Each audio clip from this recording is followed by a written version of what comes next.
ನಮಸ್ಕಾರ ವೀಕ್ಷಕರೇ, ನಾನು ನಾಗರಾಜ್ ಬಿ ಎಪ್ಸಂದ್ರ. ಧರ್ಮಸ್ಥಳ ಠಾಣೆ ಪ್ರಕರಣಕ್ಕೆ ಸಂಬಂಧಿಸಿದಂತೆ ಈಗಾಗಲೇ ಸಾಕ್ಷಿದಾರ ದೂರುದಾರನಾಗಿ ಬಂದಂಥ ಚಿನ್ನಯ್ಯ SIT ಅಧಿಕಾರಿಗಳಿಂದ ಬಂಧನಕ್ಕೆ ಒಳಗಾಗಿದ್ದಾನೆ. ಹಾಗಾದರೆ ಈ ಒಂದು ಪ್ರಕರಣದಲ್ಲಿ ಏನು ಧರ್ಮಸ್ಥಳ ಠಾಣೆಯಲ್ಲಿ ದಾಖಲಾಗಿದ್ದಂಥ ಕ್ರೈಮ್ ನಂಬರ್ 39ಕ್ಕೆ ಸಂಬಂಧಿಸಿದಂತೆ ತನಿಖೆ ನಡೀತಾ ಇರಬೇಕಾದ್ರೇ ಈ ಒಂದು ಚಿನ್ನಯ್ಯ ಅರೆಸ್ಟ್ ಆಗಿರ್ತಕ್ಕಂಥದ್ದು. ಇದರ ನಡುವೆ ಮತ್ತೊಂದು ಸ್ಫೋಟಕ ಮಾಹಿತಿ ಹೊರಗಡೆ ಬರ್ತಾ ಇದೆ SIT ಮೂಲಗಳಿಂದ. ಅದೇನಂತಂದರೆ ಈ ಒಂದು ಪ್ರಕರಣಕ್ಕೆ ಸಂಬಂಧಿಸಿದಂತೆ SIT ಮತ್ತೊಂದು FIR ಅನ್ನು ದಾಖಲಿಸುವ ಸಾಧ್ಯತೆ ದಟ್ಟವಾಗಿದೆ ಅಂತೇಳಿ. ಹಾಗಾದರೆ ಯಾವ ಕಾರಣಕ್ಕೆ ಮತ್ತೊಂದು FIR? ಯಾಕಂತಂದರೆ ಈಗಾಗಲೇ ಏನು ದೂರನ್ನು ಅನಾಮಿಕ ಬಂದು ಕೊಟ್ಟಿದ್ದ ಚಿನ್ನಯ್ಯ ಈ ದೂರನ್ನು ಆಧರಿಸಿ ಧರ್ಮಸ್ಥಳ ಠಾಣೆಯಲ್ಲಿ ಕ್ರೈಮ್ ನಂಬರ್ 39ರ ನಂಬರ್ನ ಅಡಿಯಲ್ಲಿ FIR ದಾಖಲಾಗಿತ್ತು. ಅದಕ್ಕೆ ಸಂಬಂಧಿಸಿದಂತೆ SIT ಫಾರ್ಮ್ ಆಯಿತು, ತನಿಖೆ ನಡೀತಾ ಇತ್ತು. ಆದರೆ ಈಗ SIT ಯಾಕೆ ಮತ್ತೊಂದು FIR ಅನ್ನು ದಾಖಲಿಸಬೇಕು ಅಂತ ನಿಮಗೆ ಅನಿಸ್ತಾ ಇದ್ದರೆ ಈ ಒಂದು ವಿಡಿಯೋದಲ್ಲಿ ಅದಕ್ಕೆ ಸಂಬಂಧಿಸಿದಂಥ ಹೆಚ್ಚಿನ ವಿವರಗಳನ್ನು ಕೊಡ್ತೀನಿ. ಸಂಪೂರ್ಣವಾಗಿ ವಿಡಿಯೋನ ನೋಡ್ತಾ ಹೋಗಿ.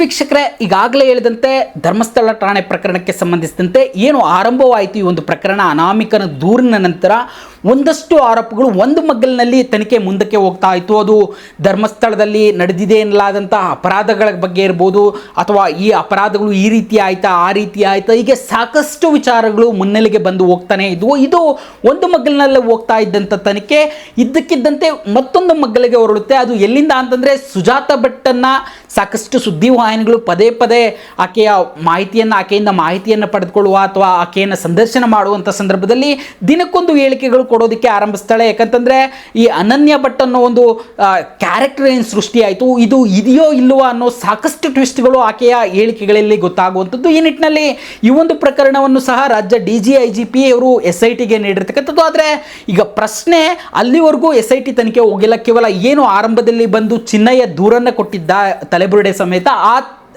ಆ ಒಂದು ವಿಚಾರಕ್ಕೆ ಸಂಬಂಧಿಸಿದಂತೆ SIT ತನಿಖೆ ಬಹಳ ತೀವ್ರಗತಿಯಲ್ಲಿ ನಡೀತಾ ಇರ್ತಕ್ಕಂಥದ್ದು. ಇದಕ್ಕೆ ಸಂಬಂಧಿಸಿದಂತೆ ಉತ್ಖನನ ಆಯಿತು, ಸಾಕಷ್ಟು ವಿಚಾರಗಳು FSLಗೆ ಕಳಿಸಲಾಯಿತು, ಸಾಕಷ್ಟು ಸ್ಯಾಂಪಲ್ಸ್ಗಳು ಹೋಯಿತು, ಜೊತೆಗೆ ಸಾಕಷ್ಟು ಜನರ ವಿಚಾರಣೆ ಆಯಿತು.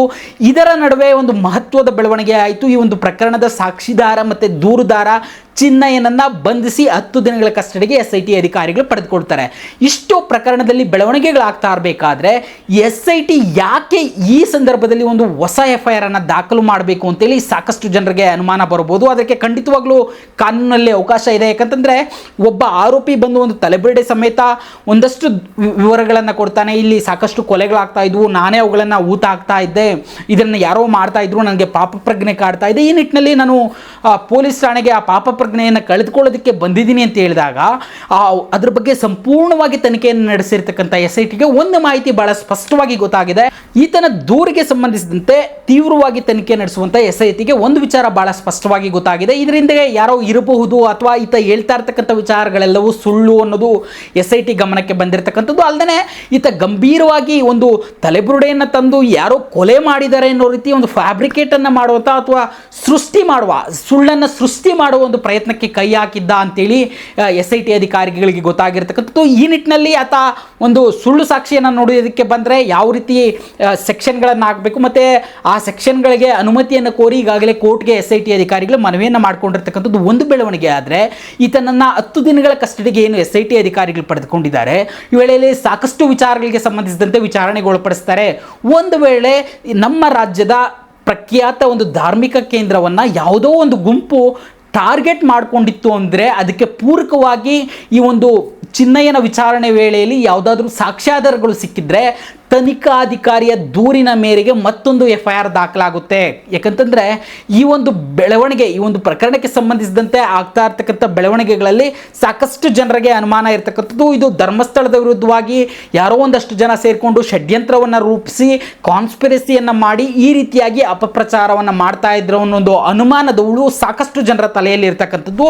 ಇದಕ್ಕೆ ಉತ್ತರವನ್ನು ಕೊಡಬೇಕು ಅಂತಂದರೆ ಈ ಒಂದು 10 ದಿನಗಳ ವಿಚಾರಣೆ, ಭೀಮನ ವಿಚಾರಣೆ ಏನು ನಡೆಯುತ್ತೆ, ಈ ಸಂದರ್ಭದಲ್ಲಿ ಇದಕ್ಕೆ ಸಂಬಂಧಿಸಿದಂಥ ಸಾಕ್ಷ್ಯಗಳು SIT ಅಧಿಕಾರಿಗಳಿಗೆ ಸಿಕ್ಕಿದ್ದೇ ಆದರೆ ಒಂದು FIR ಮತ್ತೊಂದು FIR ದಾಖಲಾಗಿ ಸಾಕಷ್ಟು ಜನರ ಈ ಒಂದು ಕಾನ್ಸ್ಪಿರಸಿಯಲ್ಲಿ ಯಾರೆಲ್ಲ ಭಾಗಿಯಾಗಿದ್ದಾರೆ ಅವರ ಬಳಿಗೆ ಇದರ ತನಿಖೆ ಹೋಗುವ ಸಾಧ್ಯತೆ ಇರತಕ್ಕಂಥದ್ದು. ಹೀಗಾಗಿ ಇದೇ ನಿಟ್ಟಿನಲ್ಲಿ ಸದ್ಯಕ್ಕೆ ಈಗಾಗಲೇ 3 ದಿನ ಆಗಿದೆ ಚಿನ್ನಯ್ಯನನ್ನು SIT ಅಧಿಕಾರಿಗಳು ಕಸ್ಟಡಿಗೆ ಪಡೆದುಕೊಂಡು ಆತನ ವಿಚಾರಣೆಯನ್ನು ಸತತವಾಗಿ ನಡೆಸಲಾಗ್ತಾ ಇದೆ. ನಿನ್ನೆ ಭಾನುವಾರ ರಜಾ ದಿನ ಆದರೂ ಕೂಡ SIT ಅಧಿಕಾರಿ ಅಧಿಕಾರಿಗಳು ಆತನಿಗೆ ರಜೆ ಕೊಟ್ಟಿಲ್ಲ, ಇಂತಿಷ್ಟು ಅವಧಿ ಅಂತೇಳಿ ಆತನ ವಿಚಾರಣೆಯನ್ನು ನಡೆಸಿದ್ದಾರೆ ಅಂತೇಳಿ ಗೊತ್ತಾಗ್ತಾ ಇರ್ತಕ್ಕಂಥದ್ದು.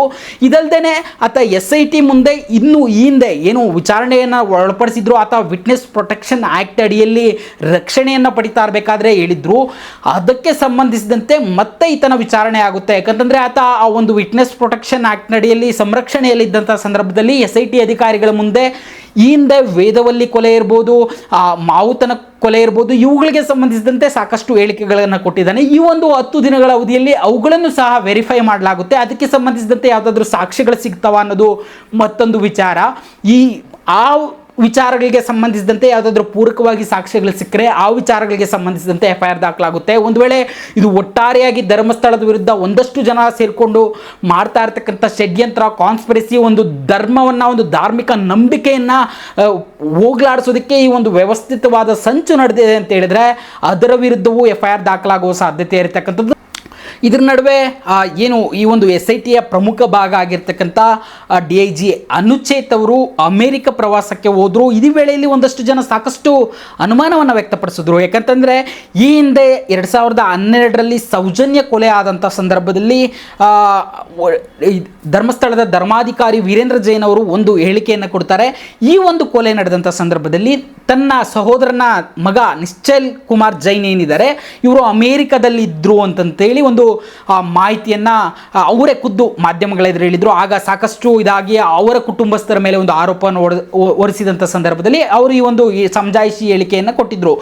ಈಗ ಅನುಚೇತ ಅಮೇರಿಕಕ್ಕೆ ಹೋಗ್ತಾ ಇರ್ತಕ್ಕಂಥ ವಿಚಾರವನ್ನು ಇಟ್ಕೊಂಡು ಕೆಲವೊಂದಷ್ಟು ಜನ ಏನು ಹಬ್ಬಿಸೋದಕ್ಕೆ ಶುರು ಮಾಡಿದ್ರು ಅಂತಂದರೆ, ಈಗ MN ಅನುಚೇತ್ ಅಮೇರಿಕಕ್ಕೆ ಹೋಗ್ತಾ ಇರ್ತಕ್ಕಂಥದ್ದು ಆಗ 2012ರಲ್ಲಿ ನಿಶ್ಚಲ್ ಕುಮಾರ್ ಜೈನ್ ಅಮೇರಿಕದಲ್ಲಿ ಇದ್ರಾ ಇಲ್ವಾ ಅನ್ನೋದನ್ನು ಕನ್ಫರ್ಮ್ ಮಾಡ್ಕೊಳ್ಳೋದಕ್ಕೆ MN ಅನುಚೇತ್ ಹೋಗ್ತಾ ಇದ್ದಾರೆ ಅನ್ನೋ ರೀತಿಯಲ್ಲಿ ಸುದ್ದಿಗಳನ್ನು ಹರಿಬಿಡ್ತಾ ಇರ್ತಕ್ಕಂಥದ್ದು. ಆದರೆ ಏನು ರಾಜ್ಯ ಸರ್ಕಾರದ ಮಟ್ಟದಲ್ಲಿರ್ಬೋದು, ಗೃಹ ಇಲಾಖೆ ಮಟ್ಟದಲ್ಲಿರ್ಬೋದು, ಇಲ್ಲಿ ಈ ಒಂದು ವಿಚಾರವನ್ನು ಪ್ರಸ್ತಾಪ ಮಾಡಿದಾಗ ಬಹಳ ಸ್ಪಷ್ಟವಾಗಿ ಗೃಹ ಇಲಾಖೆ ಹೇಳಿರ್ತಕ್ಕಂಥದ್ದು MN ಅನುಚೇತ್ ಏನು ಈ ಹಿಂದೆ ಸಂಚಾರ ವಿಭಾಗದ ಬೆಂಗಳೂರಿನಲ್ಲಿ ಜಂಟಿ ಪೊಲೀಸ್ ಆಯುಕ್ತರಾಗಿದ್ದರು. ಈ ಸಂದರ್ಭದಲ್ಲಿ ಅವರು ಕೆಲವೊಂದು ಸಂಚಾರ ವಿಚಾರಗಳಿಗೆ ಸಂಬಂಧಿಸಿದಂತೆ ಒಂದಷ್ಟು ಸ್ಟಡಿ ಪೇಪರ್ಸನ್ನು ರೆಡಿ ಮಾಡಿಕೊಂಡಿದ್ರು. ಅದನ್ನು ಈಗ ಅಮೆರಿಕದಲ್ಲಿ ನಡೀತಾ ಇರ್ತಕ್ಕಂಥ ಒಂದು ಕಾನ್ಫರೆನ್ಸ್ನಲ್ಲಿ ಮಂಡಿಸಲಿಕ್ಕೆ ಹೋಗ್ತಾ ಇದ್ದಾರೆ. ಇದಕ್ಕೆ ಸಂಬಂಧಿಸಿದಂತೆ ಈ ಒಂದು SIT ರಚನೆ ಆಗೋದಕ್ಕೂ ಮೊದಲೇ ಅವರು ಸರ್ಕಾರದ ಮುಖ್ಯ ಕಾರ್ಯದರ್ಶಿಗೆ ಅಮೆರಿಕಕ್ಕೆ ಹೋಗೋದಕ್ಕೆ ಅನುಮತಿಯನ್ನು ಕೇಳಿ ಪತ್ರವನ್ನು ಕೂಡ ಬರೆದಿದ್ರು ಅಂತೇಳಿ ಗೊತ್ತಾಗಿರ್ತಕ್ಕಂಥದ್ದು. ಬಹಳ ಕ್ಲಿಯರ್ ಕಟ್ ಆಗಿ ಗೊತ್ತಾಯಿತು ಅವರು ನಿಶ್ಚಲ್ ಕುಮಾರ್ ಜೈನ್ ಅಲ್ಲಿ ಇದ್ರೋ ಇಲ್ವೋ ಅಂತೇಳಿ